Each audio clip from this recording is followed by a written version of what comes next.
have great possibilities of emerging stronger. But the question is, how will we deepen this cooperation?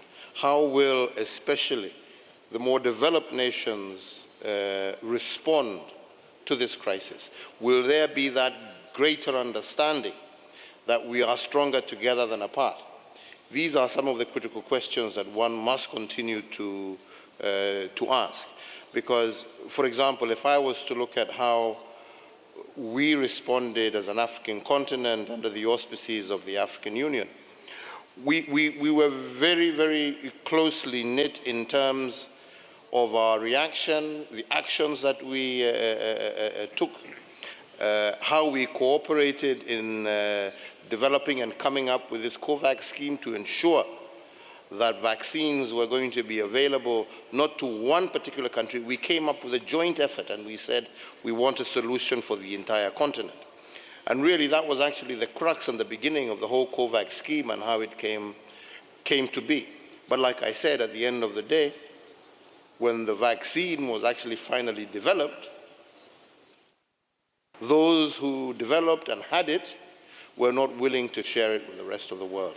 And that is why I keep, and I want to consistently reiterate, that it will really depend on us being able to change the global governance system, the manner in which the UN Security Council works, the manner in which the UN and its organizations work, in order for us to be able to determine whether we shall see a change. Here we are, struggling on the one hand, not just with the direct problems that have been caused by the virus, but also suffering through with unemployment, many jobs lost because supply chains have been disrupted, a lot of our young people unemployed, but yet at the same time, we are struggling with survival between keeping our people economically stable and floating, and at the same time struggling to pay our debt.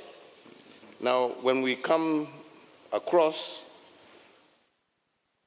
to the World Bank and the IMF, we see great determination on their part, but we still haven't seen the willingness, for example, even in terms of the IMF granting the extra funds required, and yet developed worlds have sufficient funds, have been able from within their own resources to generate subsidies to support and to provide safety nets for their people who have been unemployed, and we, on the other hand, are left struggling. So these are some of the issues that we're going to start to say. Is it going to be about the G7, the G20? Is it going to be about the P5? Or is it going to be about the fact that every single nation in this globe matters and their point of view needs to be listened to?